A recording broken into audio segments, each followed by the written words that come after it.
This season has been one of history. It's been one of dominance, and it's been one of breakthrough winners. Several times this season, one J.R. Shepherd had found his way to victory lane and entered tonight with a clinched title, but other competitors look to build momentum for next campaign. Bobby Rafferty, Justin Mornan, and several others have been very much improved since the start of the season, but tonight, they'll be challenged at one of the more difficult tracks in the iRacing service. It's one of its original circuits, South Boston Speedway, and we're all set to go live on the Global SimRacing Channel. Good evening, everyone, and welcome to Virtual Sobo for the final round of 2020 Season 3 of the Bootleg Racing League's Grand National Series. I'm Justin Prince. Alongside the booth tonight is Devin Henry. Behind the scenes is our director, Sean Ambrose, and he's using cameras provided by Dougie Beard. This track originally was one of the first rookie circuits in all of iRacing. Many of your favorite iRacers you see in the pro levels today started here in the rookie classes in Legends cars. How to get around this racetrack though today? Let's take a look at your GSRC lap guide to find out.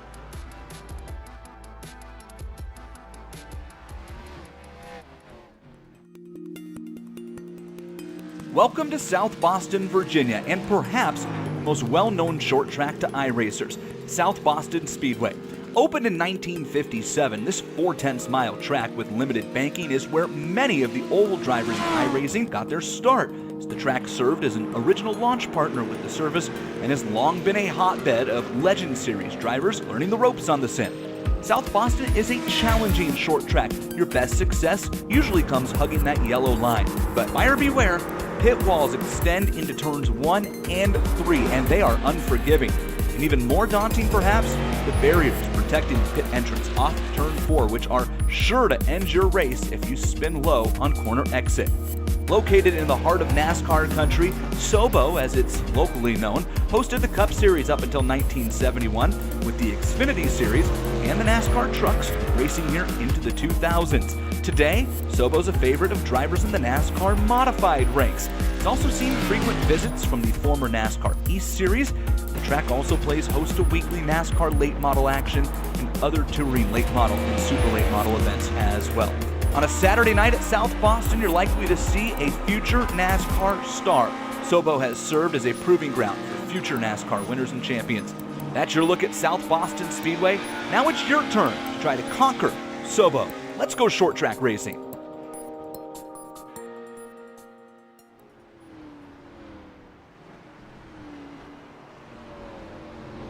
Welcome to your GSRC lap guide for South Boston. Now let's bring in my broadcast partner tonight, Devin Henry. It's been a competitive season, but tonight, all set to get racing at a very competitive track. And it can be a very tricky track as well here at South Boston Speedway out here in Virginia, virtual Virginia. 12 degrees of bankings in the corners on this 4/10 mile track, just under half a mile. And I think Jeffrey Harden on YouTube, one of the drivers, put it best. You know, it feels pretty good for the first 10 laps. You can really drive into the corners. Sometimes you can drive around people with ease.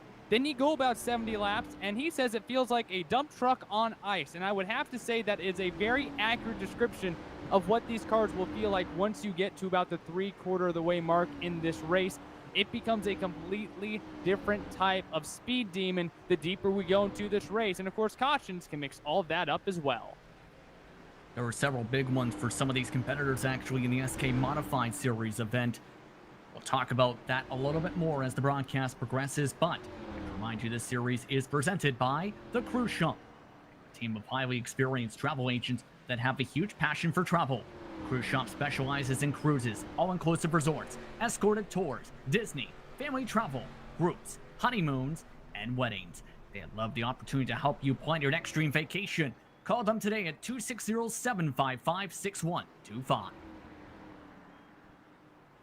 In regards to the championship fight, as talked about a couple races ago, J.R. Shepherd entered tonight in prime position for the title. As we talked about, with drops factored in, it is likely clinch. It's a 68-point gap for now, but remember, there are a couple drops factored in at the conclusion of this race tonight. All of the current drop races for Shepherd are P2 finishes. We'll have to see how things factor in on that mark. Justin Mornin's third in the standings with 76 points behind Shepherd, while Bobby Rafferty is in fourth. Austin Belkey, having a strong season, rounds out the top 5 entering tonight's race. An interesting campaign so far, but get ready for an interesting finale here, Devin. Let's take a look at your race details for the final race of 2020 Season 3's iRacing calendar. Well, this has been so much fun to watch. 11 rounds of Bootleg Racing League Grand National Series racing. Every race has been 100 laps, regardless of the track size.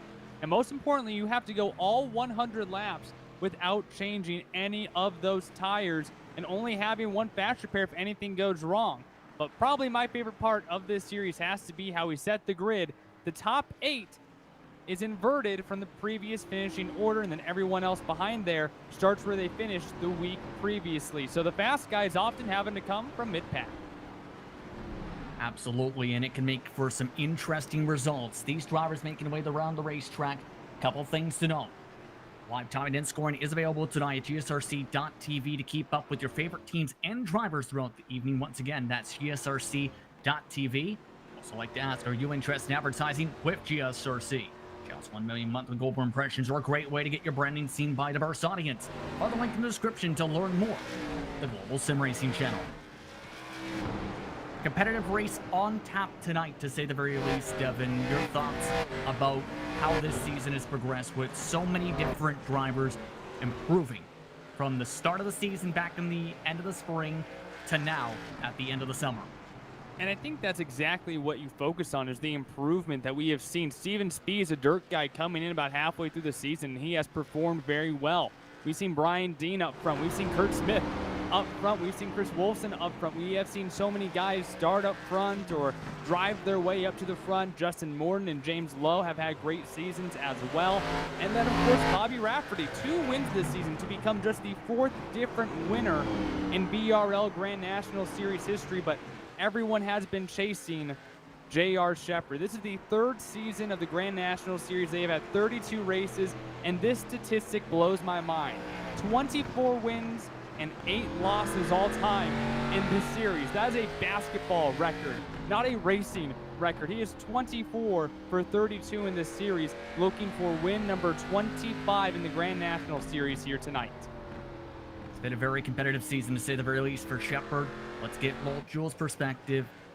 Lowell, the boss man, now joins us here in the broadcast booth. First of all, Lowell, how do you feel about how this season's championships rather have gone for BRL? They've all been very exciting. We're looking forward to getting next season started. I think JR's pretty much locked everything up this season, but in all the series, but there's still a lot of fun racing going on behind him. Indeed, want to talk about the historical significance of that for your league, because for Shepherd, after tonight, 6 straight Street Stock Series championships, back-to-back SK Modified titles, and now a chance to go for 3 for 3, as talked about once the drops factored in, just about likely that title going towards his direction. How big is that to see that in the history of your league, that type of performance where you see a driver sweep the championships like that? I believe we've seen it once or twice in the past. It's not an easy thing to do. You give JR a lot of credit for his racecraft and consistency. For the rest of us, it's a great challenge. It forces us to step up our game and makes our race nights even more fun. Of course, a lot of fun coming up in the near future, because first of all, I want to ask you about the 5th annual Stone River Shootout. BRL will be celebrating its 26th birthday and its 7th year on iRacing. How are things going in preparation for that big event next week? I think we're all squared away and ready to race. Should be a fun race. We did that race with the super late models at Southern National once before, and we're going to do that again this year. And I'm really looking forward to that race. What else are you looking forward to once 2020 season 4 of the iRacing calendar gets underway for BRL action in a couple weeks? Oh, where's my list? We got so much going on, I can't even keep up with it. We will be back with GSRC with the Grand National Series next season, which rolls off in 2 weeks. We have the cruise shop coming back as a title sponsor, and we also have Chris Leone's Motorsports Drop podcast as a sponsor alongside the cruise shop. So things are picking up. Absolutely. And as well, one of the main storylines is you're actually expanding your dirt presence too with a dirt sprint car series. Done a lot of test races this season. How are things looking for registration on that, which is still open? Yeah, it's the dirt side, no longer than we've been at it, has just been, it's been amazing how fast it's taken off, and what's more amazing is the quality of drivers we've attracted. The races are so much fun to race and to even watch. I'm happy to say we'll be back with GSRC next season for our dirt street stock series as well. Indeed. Anything else you'd like to add, or anything you'd like to point out before we get to racing in under 3 minutes for your season finale for the Grand National Series tonight? Yeah, I just want to thank everybody that does race here at BRL. I think we're somewhere between 60 and 65 members, and they're all quality people, quality racers. It's just so much fun. Without those guys showing up and supporting the league and doing other things to help the league outside of the actual racing, they are what makes BRL a success. So I want to thank them. Thank you very much, Lowell, for the time, and good luck tonight on the racetrack as well. All right, thanks, Justin. Lowell Jewell, the boss man, joining us here in the broadcast booth. 2 minutes to go in practice, and this race will be starting essentially at sundown. 8:35 p.m. in sim time tonight 87 degrees is the current track temp. 83 degrees is the air temp. Very windy for this evening. And a very close field. Just 2/10 separate the field, Evan, in practice times on the short run in this event tonight. As Lowell said, lots of excitement for next season. Lots of potential excitement for tonight with many competitive cars. Absolutely, and we will see this 2/10 of a second gap dwindle and completely transform as this race goes on. The rear tires wear off, and that right front just gets burnt down to a crisp. While the weather is great out here tonight, it's all about conserving your tires in this league. 100 laps is a lot on these tires, and just that one fast repair is sometimes just not quite enough. When at a track like Sobo, I mean, it's what? At least 4 car widths wide that you can have a racing lane, but when an accident happens, it can just clog up the entire straightaway. One person's mistake can turn into the demise of 5, 10 drivers' entire race. Yeah, in the SK Modified race, what I was alluding to, there was a big one in turn 3, specifically that destroyed 6, 7 cars. At that point of the race, only 5 people hadn't used a fast repair and 4 people were DNF'd, and that was in the span of 60 laps. It could be interesting tonight how this race factors out, but a couple things to note. James Lowe leads the practice charts with a 15.260. Dean, Shepard, Morton, and Jason Menda, the current top 5 in that regard. As well, with this being a fairly important race for momentum, how do you feel these drivers will handle the pressure tonight under the lights? Well, some of these drivers, I'd actually, in this case, all the drivers just have to get all the nerves out. Don't even worry about it. We already know who the champion most likely is going to be. And past that, I mean, these guys don't necessarily give out, you know, big prizes or anything for second, third place in the points. Next season starts in 2 weeks. So you just need to calm down, and you just need to run this race like any other race of the season, because a win here can give you momentum going into next season and hunt for another championship. Indeed. Let's take a look at how things will start for tonight. These drivers, remember, had an 8-position invert based on who starts tonight's finale. Let's take a look at how they will grid up. It's Donnie Moore on the pole tonight, alongside Justin Morton, who just won the SK Modified race tonight. That was his first win of the season to end off their finale for that campaign, with James Lowe in row 2 alongside Bobby Rafferty. J.R. Shepard starts in 5th tonight, with Brian Dean in 6th. Kurt Smith starts in 7th spot with Joe Sagawa in 8th. Rounding out your top 10, Steven Spees and Jeffrey Harding, your first cars out of the invert spots, Devin. Steven Spees will start things off in 9th place. Jeffrey Hardin in 10th, excuse me. Todd Liston will be in 11th place.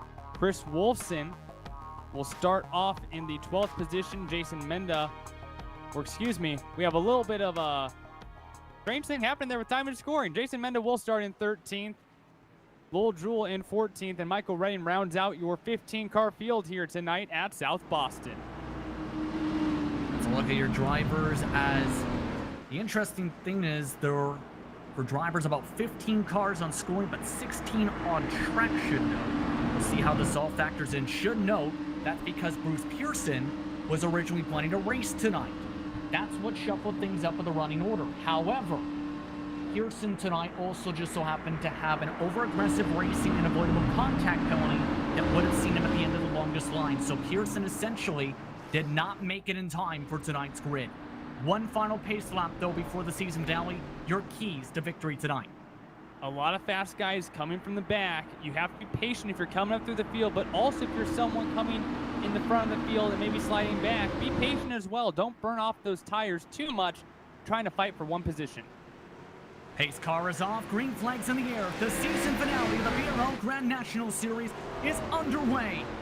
What a start by Morton on the high side, taking the race lead away on the back.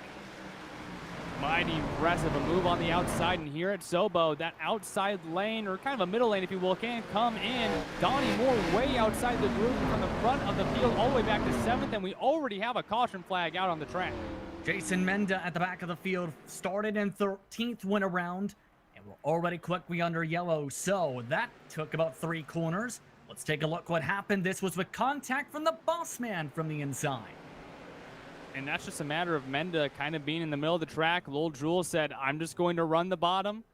No one lifted. The 45 came down a little bit. Just a racing incident there, and a quick caution here to start things off. And of course, let's talk a bit about the trouble spots. You talked about the bottle up effect. When to be point forward, I used to run my rookie races at this track on a 10 frames per second laptop. So that isn't an easy task to do, first off, in a Legends car. But second, one of the main things was it's a funnel effect, similar to what we see at tracks like New Hampshire, where the lanes shrink down to 3 as well. They're tight inside walls, so if someone, say, bounces off the inside wall or gets close to it, you're likely stacking it up by the entrance of turn 3.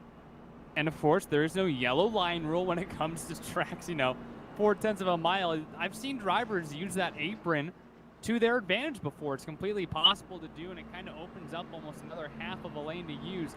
But a part of this track that I see just trick a lot of drivers is the braking zone going into 1 and 3. So many drivers have different mindsets on how to control their tires, and so some drivers will brake early or maybe just lift early. Another driver behind them might be trying to blitz the corner and save that right front when you're coming off the corner. And so different braking zones, different lifting zones for drivers can really make a strange circumstance where someone slams on the brakes and every single driver clustered up behind them is going to have to make a decision of who do you hit or do you slam on the brakes.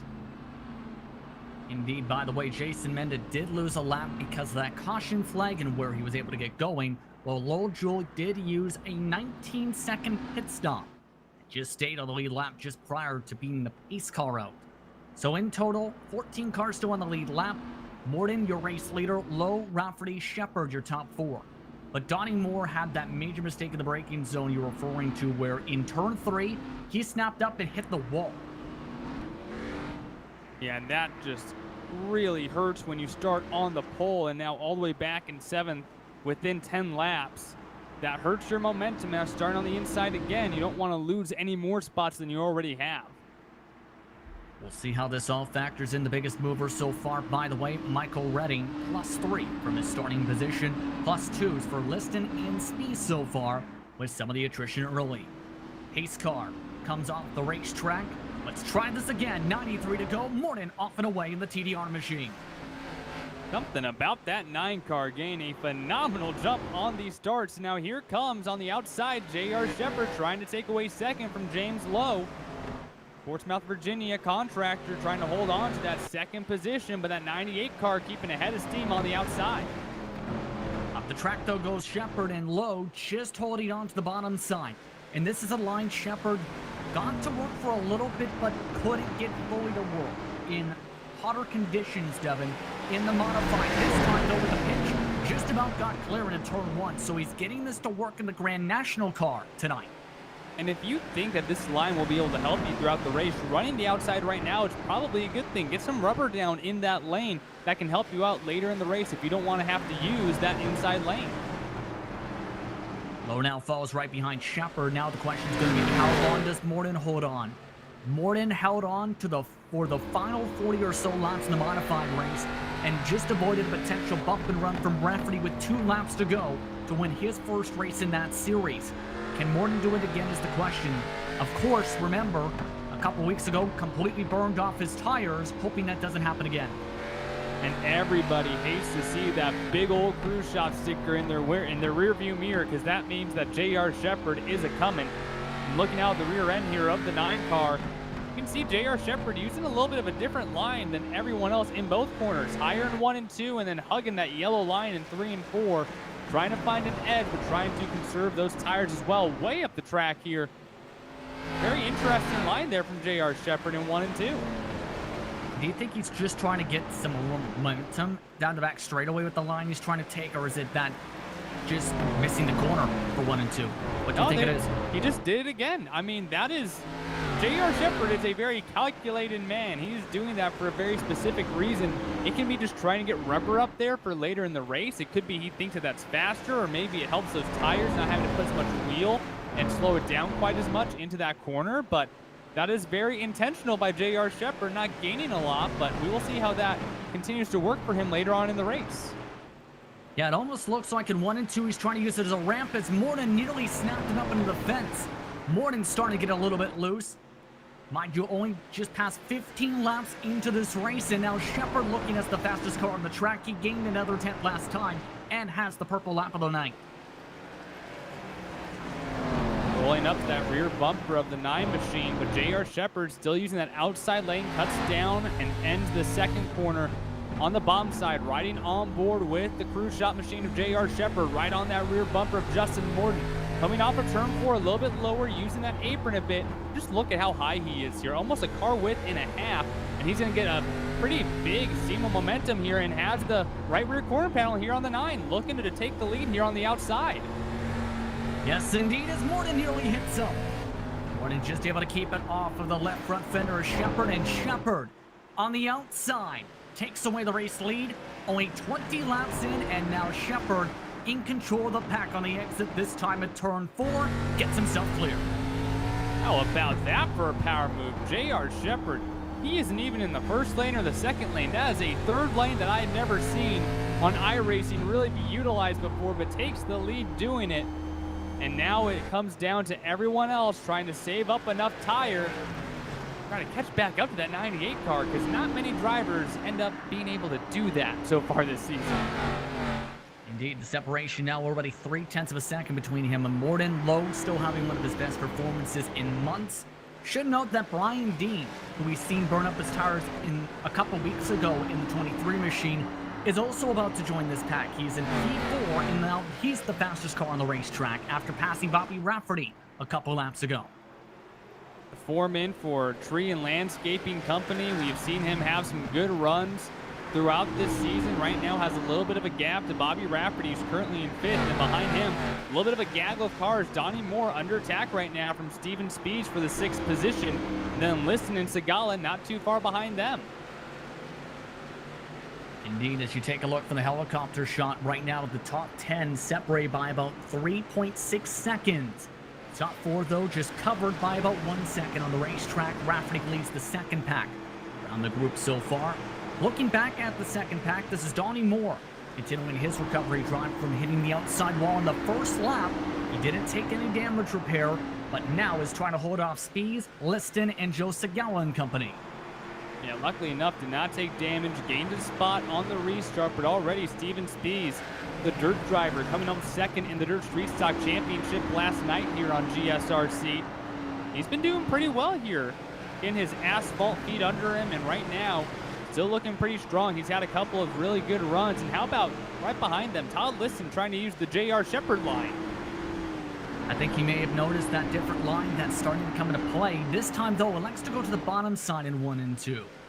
Curious how 3 and 4 goes again, back to bottom. So the interesting thing is only Shepard has tried that bottom. Here's an onboard with Liston. As you try and follow along, a little bit higher arc on the entry, but he isn't using that third line like Shepard has been.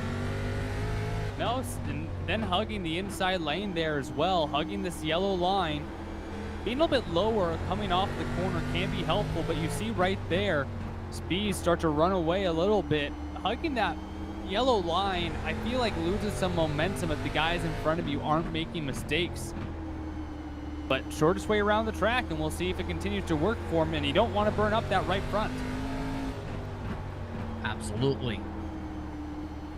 Still following along the line for the time being, nice and calm early on, just past 70 laps to go. Now towards the front, all the drivers inside the top 4 evening up their laps. However, should note, you see that Ford in the backdrop and Bobby Rafferty. He's now trying a bit of that same line Shepard was running and slowly reeling in the cars in front of the number 7. So this could be a 5-car pack in a few laps if he continues up the rate, as we see from the fence.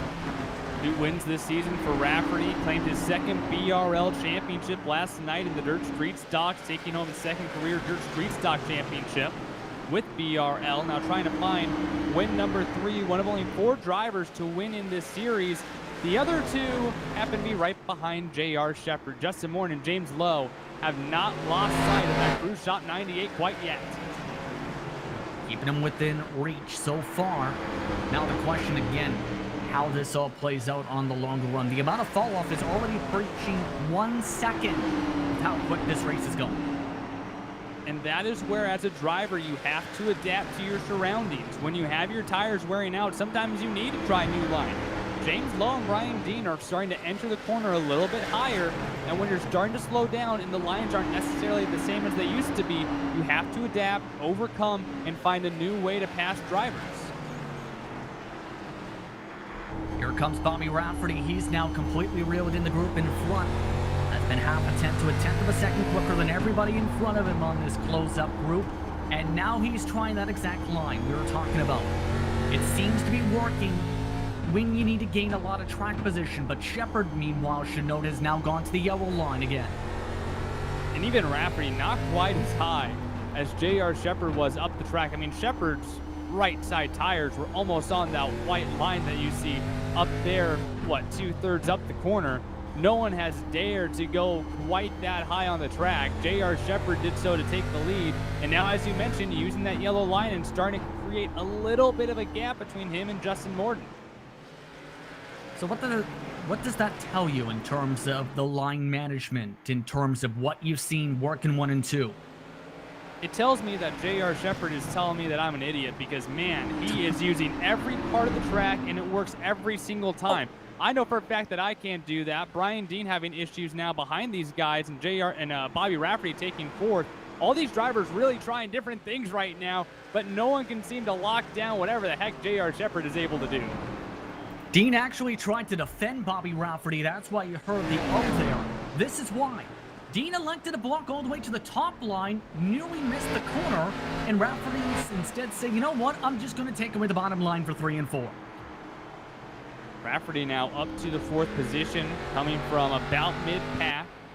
Now has a little bit of a gap between him and James Lowe, and now the only 4 drivers who have won in Grand National Series history take up the top 4 positions on the track here in the Season 3 finale. And he's still using that top line. Should note that Shepard has been countering now that he's moved up a little bit in this grouping, Rafferty has. So Shepard is noticing this and is starting to follow along with what the 7 is doing in case he picks up more pace.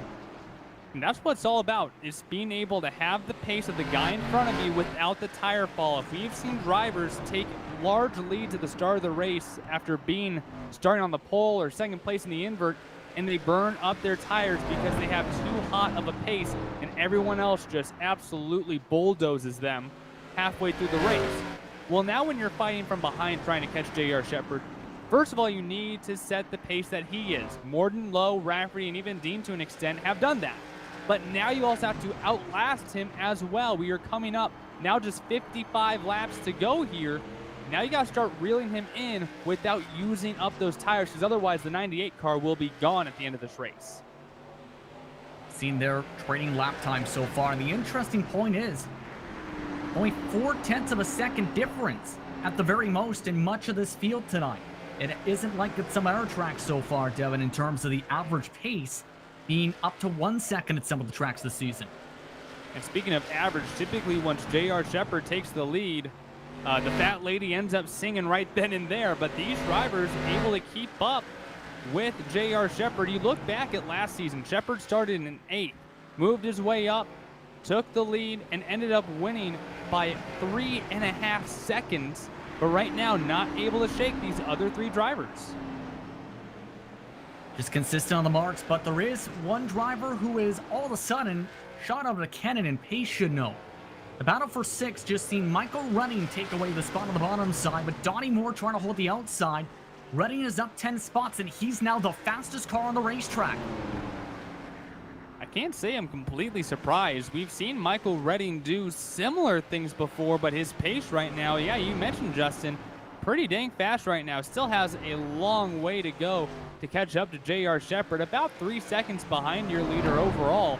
But if he's able to keep that pace and not wear out those tires, or maybe get a caution at a good time, we might just have a 5th driver making his way into a tight battle, or maybe I guess a 6th, with Brian Dean still not really falling off pace too bad.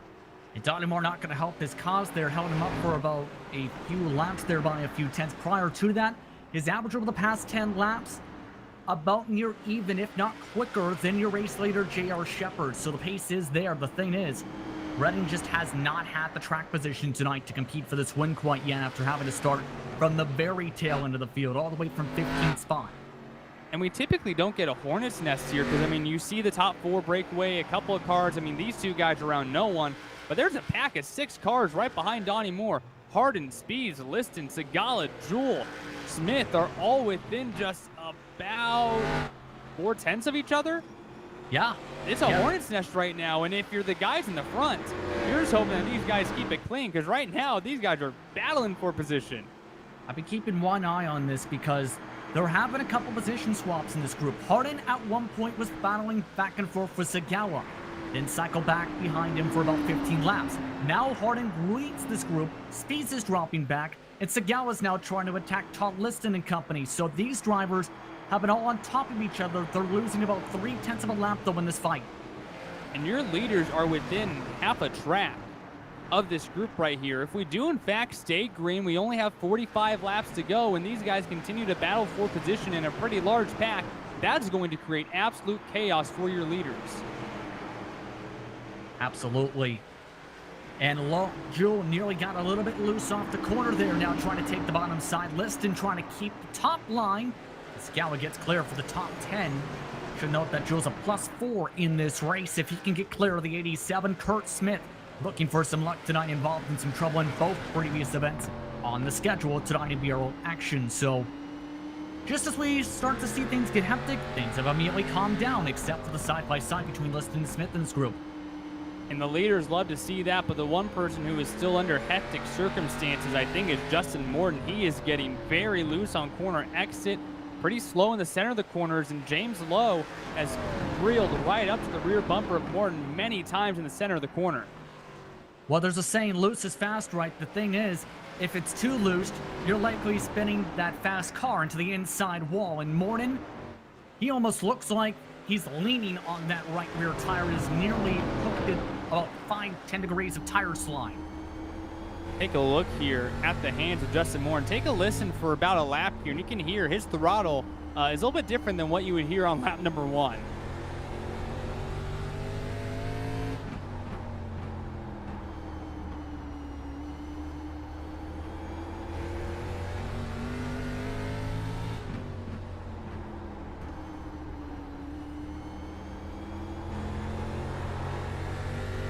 Nelly, and the leader is right there. You really want to push it, right? Catch up to J.R. Shepherd. You're still right there on his bumper, but with how loose this monster is right now, oh, that is quite a handful that Justin Morton has. Hasn't lost his spot though, and really hasn't lost the rear bumper of J.R. Shepherd. Yeah, it seems when he babies the throttle, maybe goes 3/4 throttle on the exit, he's okay. But when he tries to go full and try and gain time, instead he loses all of it trying to hold on to the race car, it seems. And that's the balance. And while on one hand, loose is fast. I mean, that's how these stock cars usually work. But when you're 64 laps into a race, you know what kind of loose you are. And you are definitely not loose fast when you're 64 laps on a tire. Should note that Jason Menda is being reeled in by these cars. It's also now a 1/4 of a track up the road to that battle for about P9, which also now up to 5 cars still side by side in that grouping. So just when we thought things calmed down, they decide, you know what, let's fight side by side once again for more points. A group of 5 cars here, Harden just behind them, and then a pack of 4 cars catching up to them, your leaders. These guys aren't just going to give away their lead lap. I mean, these guys race with respect. They all have a great amount of talent. But when you are fighting for position and the leaders are coming up on you, you can't just sit over and die, for crying out loud, because you might lose more than just one position or lose the guy in front of you by a lot if you let all 4 leaders go by you. You can see all 9 cars in a single straightaway right now. If this race stays green, we are going to have a predicament on our hands for these 4 leaders. Yeah, this is about to get tricky because should note Jason Menda, who is currently last on track, has also reeled in this pack, so it's now 6 cars. The leaders are about to deal with their under 10 car lengths behind them, coming to 31 laps to go. At this point, if you're J.R. Shepherd, how do you manage this to make sure you don't lose a lot of time or get yourself in a danger spot here? The only way that you really have a good amount of focus right now is if you are used to multi-class racing. If you're a GT3 coming up on a GT4 or something, this is going to be a little bit intense. You see these guys using 3 different lanes right now. Oh man, this might be the most chaotic racing that we have seen all season long once these 4 leaders reel up to the rear bumper. And they're right there. Jason Menda tied off the corner. He gives the space. Now it's the big question. The battle for 9th, who gives space in this grouping? Liston's losing pace. Morton able to get through Rafferty lost the most time out of that first lap car, though, by about a car length. This is all while still Spies and Sagawa are still side by side at the head of the lap pack of drivers at this moment. And this won't just be about skill. A lot of what these leaders are going to have to rely on is luck, where you happen to catch a lap car on corner entry or even exit for that matter. And I have many times been in the spot of the lap car trying to give someone room on old tires. And every now and again, you get a little bit loose and you make a mistake as a lap car that you don't want to do. Everything, all cards are on play when you're dealing with lap traffic, racing each other as Spies and Jewel almost connect right in front of JR Shepherd. So Sagawa's able to get through. Liston's now up to the top to let some of these cars go, but not making it easy though for Lowe and company. Smith up the racetrack to let the leader go. Still 3 more lap cars to go, 25 to go in the season. And now this could be an opportunity as well for some of these cars to pounce and try and use these cars as a pick. And I was thinking that this might separate the top 4 a little bit. If anything, is bunch them up more right now. But you see Lowe in the back there and also Rafferty having to stay to the inside. You have to slow down more on corner entry so you don't hit those lap cars on the outside of you. This is going to cost them time. But now right in front of JR Shepherd, they're too wide for the first time. It's going to be tricky. Does anyone back off in this group? It's Spies who does. Back single file, Spies now tries to attack on the high side as Shepherd goes to the bottom side in all of this. Lowe nearly got hit in the back end by Rafferty. Shepherd still not able to get by the 55. He's now getting held up under the yellow line. This is the wildest tap dance I've ever seen. JR Shepherd now trying to get around Steven Spies. One more lap car down. Morton following as well right behind them. Lowe and Rafferty really having a difficult time with Kurt Smith not letting any of these guys go because right in front of him is a position with Steven Spies. And Spies nearly set it up to the outside wall and checked up Kurt Smith, in fact. Here comes Lil Jewel now to try and move out of the way, believe. We'll see if he lets these cars go. He's gained a big buffer on the cars behind for position. Does give him at least 2 lanes, though, here. Looking like he's going to give the space here to Morton and Shepherd. Under 20 laps to go. And now Lowe able to gain a lot of time now as a result of this. Lowe threw it into the corner there to catch back up. There was a gap between Morton and Lowe, and both Lowe and Rafferty almost able to close that up immediately, but now 3rd and 4th have to deal with gain around Lowell Jewel, and it's not the lap car's fault, but now these drivers on the inside have to slow up a little bit more on corner entry, and your top 4 have spaced out just a little bit. It's about a half a second gap between P1, P2, P3, and P4, separated by another couple car lengths. Just about all the traffic has been gone through. That's the bright side. Now the main thing is, how long does this race stay green? Because we have been green for about, give or take, 80 or so laps in this race. Remember, we had a caution on lap 1 of the night. Almost 80 laps on these tires. You can't change the tires at any point. We've essentially had 80 straight green flag laps on the right front, the right rear, and the left rear. There will still be at least 1 more lap car for these leaders to get around, and it could be the last wild card before these guys just have to go all out. We are coming down this time to just 15 laps to go in the Season 3 conclusion. Shepherd looking to seal it up, just needs to get past the last lap car before he's got clean space. He's stretched the gap, and now Joe Sagawa gives him some gap. On the top line goes the 81. Shepherd now has a pick between him and the rest of the top 4. Now it's the question, can he keep it clean for the next 14 laps to secure yet another victory in what will be his 25th in his career in this series? And Shepherd gonna get some mighty luck here. Segala on the outside, that means that the 9 and the 99 both are a little bit slower into the corner, and Shepherd able to extend his lead just a little bit more and has quite a bit of breathing room now to the rest of this field. And he's now a 1/10 of a second quicker too, so it almost looks like the traffic may have helped Shepherd save the tires just tonight, Devin, just about, to then run away right at this point now that he's gotten through to them. And it rarely ever happens, Justin, that a clog of lap traffic actually helps the leader of the race. But in this case now, JR Shepherd has almost accumulated a 1-second advantage over Justin Morton, and it might get larger. James Lowe now looking to make a move for second place. And Morton tapped the wall. He's lost second place, so move low up to P2. Big mistake by Morton after holding on to that spot all race long. And we saw how loose Justin Morton was before they reached that traffic. Hats off to Justin Morton for being able to control that car in traffic and now trying to get these last 10 laps and land on the podium here. Can he hold on with Bobby Rafferty right behind is one of the big questions. 9 to go this time by, and again Morton loose. Rafferty, can he try and take the outside? Does. Just about got to the quarter panel on the corner entry.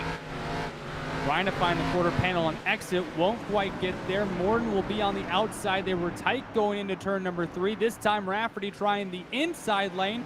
This time able to get to the quarter panel, but can't keep up the momentum. Morton really trying to land on the podium here at Sobo. And they also have Chris Wolfson, who's been lapped once again. Will this play a factor? No. Wolfson moves way up the track. Rafferty actually backs up the corner, trying to build up a run as Morton gets held up on the corner exit. Rafferty gets underneath the 17 on the entry. Just can't get clear though for the apex off, so now he gets held up. That's the thing with lap traffic. It's about luck where you catch these guys. If you catch them coming off of the corner, you have to back off a little bit because you can't run your usual arc to the wall. Or if you catch them going into the corner, you have to slow down a little bit more so you don't overshoot the corner because of your arc. Compared to the lap traffic having issues as well on these old tires, Morton, we've seen how loose he is, just trying to hold on to that podium by his fingernails. Just a little bit still with 5 laps to go. High five from the flag stand. Morton looking for another top 3, really bobbling around in that red, white, and black machine. It's going to be very tense, all while Shepard having a nice calm drive up to the front, about to put an exclamation point on his championship run for 2020 Season 3. And again, using that pretty unorthodox line in turns 1 and 2, almost all the way up on the white striped line. 3 to go this time. The lead has extended to 1.3 seconds. J.R. Shepard, the exclamation point, is just a couple more laps away. Final couple of laps now for Shepard. The battle for P3 has calmed down for the time being. 2 more laps to go on the season. And for J.R. Shepard, he started off the season strong in victory lane. He's kept the gas pedal matted to the floor for the championship fight. 9 wins and 11 starts with the white flag this time by. Every single drop, either a P2 or P1 finish on the campaign. For the 25th time in his career in the Grand National Series, and for the 3rd straight time in the series, J.R. Shepard will be a champion. J.R. Shepard is your Season 3 champion in the BRL Grand National Series. Another remarkable run by J.R. Shepard, and he certainly earned it this time with Lowe, Morton, and Rafferty all breathing down his neck, able to hold him off, run through a cluster of lap traffic, and then sail away in the final 10 laps to take home career win number 25 in the Bootleg Racing League Grand National Series. And what a drive it was, and what a season it was for Shepard. We talked about him in the pre-race. We've talked about his success many times this season. But how about a full sweep of all the championships this season? SK Modified, Street Stock, and now in the Grand National Series. What a drive in this season and throughout the summer for Shepard. And if my calculations are correct, unofficially, Bootleg Racing League season championship number 48 across all series for J.R. Shepard. What a historical feat, and may not be topped. What a drive for Shepard. Post-race coverage coming up in just a few moments. You're watching the Grand National Series for the Bootleg Racing League for the virtual South Boston Speedway. Stick around on the Global SimRacing Channel.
Welcome back to the Global SimRacing Channel's coverage of the BRL Grand National Series. And what a Season 3 it was for their campaign. Justin Prince, Kevin Henry, Sean Ambrose with you as we get ready to look at your race results. For J.R. Shepherd, he secured the title. This is after 9 victories on the campaign. Overall, the gap, more than 50 points after all the drops have been tabulated in this series. He beat James Lowe tonight by 1.5 seconds. Justin Morton finished in 3rd, while Bobby Rafferty and Michael Renning rounded out your top 5 tonight. Brian Dean finished in 6th with Jeffrey Harney and Donnie Moore rounding out your top 8 and your lead lap cars. Keep in mind, that will be your inversion lineup for Season 4 of this campaign in a couple of weeks. Rounding out your top 10 tonight, Devin, was Kurt Smith and Joe Segala. Ending up in 11th, ends up +4 from 15th to 11th, Lowell Jewell. Steven Spees finishing behind him, followed by Todd Liston, Chris Wolfson, and Jason Menda, your 15 car field here at South Boston Speedway. What a way to end off the season. Well, let's first talk to your second place finisher, rather. James Lowe joins us the broadcast booth, and James, been an up and down campaign, but tonight you finished it on a very high. How are you feeling? Yeah, I mean, that's kind of what we were used to there for a while, finishing up top 3. Just luck didn't quite go our way this year, but that's okay. It's more seasons, and we'll see if we can get to it next year. How was it trying to drive this track tonight as you had to work your way? Well, you stayed up towards the front, should say, but had to stay within that lead pack all night. Yeah, they're about the first 50, 60 laps. I was taking it easy. Then we caught up to them lap cars, and they got a race going on, so you don't want to invade their race too much. But I kind of wore the tires out a little bit more than I was hoping. But other than that, we're pretty good. We got up to 2nd there, got around Justin, and I thought we might have had enough to at least get up to JR's bumper, but the right front was just too worn out at that point. Overall, how would you describe this season? You talked about it a little bit to start off the interview. How would you describe how this season went and the fight to get back to the pace you were for the previous seasons? Well, like I said, we just had a lot of bad luck there, getting caught up in some stuff, and that's going to happen. You're not always going to have the lucky rabbit's foot like we've had here over the past few seasons, but we bounced back there towards the end and got a couple good finishes here at the end of the year. So, it's something good to look forward to and move forward to. Indeed. Anyone you want to thank for your performances this season? Yeah, first shout out goes out to my team, Balls Out Racing, for all the support. Lowell Jewell for putting all this on, man. It's a great series, and if anybody wants to come out and race, they should come out and check it out. The Crew Shop for being such a great sponsor to us over these past few seasons, and you guys for broadcasting. Congratulations on the P2 tonight. Hope to see you back for next season. Appreciate it. That's James Lowe, 2nd tonight in the number 99 machine. Stand by with the 3rd place finisher. It's Justin Morton having a successful night. Devin. Coming home on the podium, but was having to nurse a wicked loose car there after about 3/4 of the race. Justin, I know you had that 98 out your front windshield for the longest time, settling for 3rd place, but take me through trying to handle that car. We saw you pretty sideways on corner exit a number of times. Yeah, I definitely was hanging that car out, hung the car out a lot in the SK race before this, so I guess I was pretty used to getting sideways. Well, you guys had a very interesting moment in this race for the first time, and I've seen at least. Coming up on 6 lap cars fighting for position. You're right behind JR at that moment. Take me through trying to get through all that lap traffic and trying to keep up with JR at the same time. Yeah, I think I actually gained time on him making our way through the traffic since he was making my way through there for me. I was just trying to maintain with him. We have a great group of guys. Once they got everything sorted, they started moving up the track to give us a chance to get by, and I made it through clean. I was hoping I would get up to JR so that way I could, set a pick or something to get around him, but I don't know. He has so much pace always. Well, it's still been a successful season for you. Didn't get the chance to go to victory lane like you did last season, but still 2nd place in the points. how would you summarize this season for you? It was definitely a learning experience through the entire season. I definitely started to learn to manage the tires better at the end, so that way I could be there at the end. Yeah, I'm happy with second after seeing JR win 9 of the races. Had a perfect season after drops. Yeah, that's a tough one to beat, but coming home second overall in the points, who do you have to thank for this performance here in season 3 of the Grand National Series? I like to thank my team, Total Downforce Racing, Pixel Dust for the amazing paint, Lowell for running the league, Cruise Shop for sponsoring us, and thanks to Chris Leone's Motorsports Drop, I think that's correct, for joining us for next season. And thank you guys for broadcasting. You guys always do a great job. Well, it was so much fun to watch this season. Justin Morton brings it home, third on the track, second in the points. Congrats, Justin. Thank you. And now for the third year in a row, we will call him this. J.R. Shepard, the champion, is with Justin Prince. Yes, indeed. JR, it was a dominant summer. A champion in the Street Stock Series, a tight championship finish in the SK Modified Series by just 8 points after the drops. And in this series, you put on a clinic, a perfect season. You actually dropped a second place finish. That's how good it was this season. How do you feel after sweeping the championships in 2020 season 3 of iRacing's calendar year? Yeah, it's one of those special seasons for sure. It's not something you expect to happen very often when you have the strength of the field of all the drivers that are in this race. Everybody's extremely good, and to be honest, one or two of those championships is probably because we had some guys that were dominating early in the season, and they missed several races. So next season will definitely be different, but yeah, it's really cool to have a season like that. What are some of the things that you feel some of the drivers have learned from racing against you and noticed from your perspective that you picked up on as the season went on? Some drivers like Morton, Rafferty, and a couple others started actually keeping up, in fact, fighting you for some of these victories.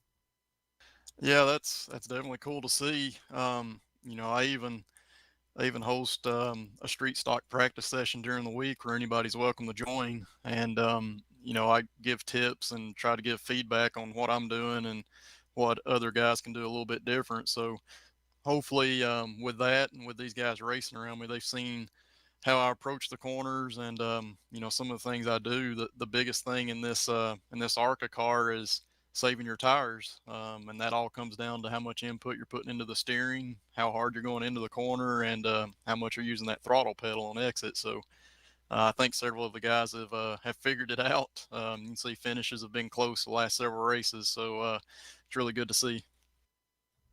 Now, of course, a lot coming up for BRL. First things first, the shootout's coming up next week. First of all, will we see you there, and how do you plan to approach that? Yeah, I'll definitely be there. It's at a track that's not my favorite. I mean, I enjoy the track, but my driving style just doesn't fit the track. So I don't expect anything spectacular out of it. But I believe we're in the super late model, so it's been a while since I've been in those cars. It'll be fun to drive them. They usually put on an exciting race. I just hope that the setup is to a point that we can get 2 grooves if the track's there. So it's going to be exciting. I think we get to take tires next week, so that's going to be a new element that's added, and it's going to change things for sure. For its next season as well, you'll be looking to continue a dominating period which has seen you win 25 of the 33 races in the series' history. What's your approach to next season's campaigns? It's the same thing that I always do. I try to take care of the car. My driving style just fits that style of racing. I can get up on the wheel, once in a while when I need to, but I'm more about saving the car and try to take care of it for the long run. So I think that's still going to have to be a strategy that everybody's going to have to follow, and hopefully we'll put on some good shows for everybody that watches. We really appreciate everybody that tunes in each week. Anyone you want to thank for your season sweep of the championships on the pavement side? Well, just a big shout out to the Bootleg Racing League and Lowell for putting this together. He's put together an extremely great league to race in. Everybody's extremely courteous, but at the same time, they race really, really hard. We don't always give each other a lot of room because we're trying to get the best finish possible, but we do it as clean as possible too. So really appreciate everything that he's done, putting that together. And of course to the cruise shop for being a great title sponsor for a number of years and allowing me to represent them in this ARCA series. So just really, really thankful for that, and look forward to the cruise shop and the motorsports drop coming on next season. So glad to hear we've got good things in the future. Congratulations on the victory tonight in the race. Congratulations on being a triple champion again. By the way, unofficially in the high 40s in your championships and BRL action. Congrats. That's really, really, really crazy, but I appreciate it, guys, and thanks for the great broadcast that you do each week. That was J.R. Shepard, your race winner and champion for Season 3 of BRL's Grand National Series. Thank him, James Lowe, and Justin Morning for joining us for post-race coverage. But Devin, first things first, your thoughts on an entertaining race tonight? Well, I mean, it's just been a clinic. It always amazes me how J.R. Shepard is able to run the pace that he does throughout a race, sometimes come from mid-pack or the back of the pack in some situations, and at the end of the race, somehow have another switch. The only thing that I know to compare it to is LeBron James late in the playoffs. There's just some sort of switch that they flip, and all of a sudden J.R. Shepard is gone in the final 5-10 laps for essentially what looks like no reason. J.R. Shepard is just so smart when it comes to conserving those tires and still having a great pace and driving a loose race car, and he showed again just how great he is at it. Only 4 different winners in BRL Grand National history.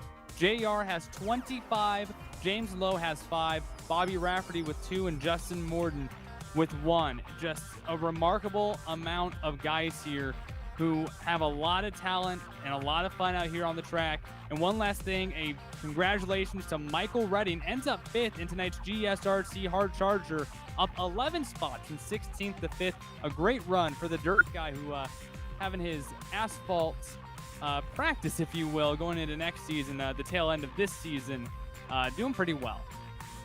Yeah, one of his best runs this season. He has, in some cases, won some of the modified races campaign, but what a drive for him. But next season expect to be an exciting one, with tracks such as Nashville making its debut on the schedule for BRL action.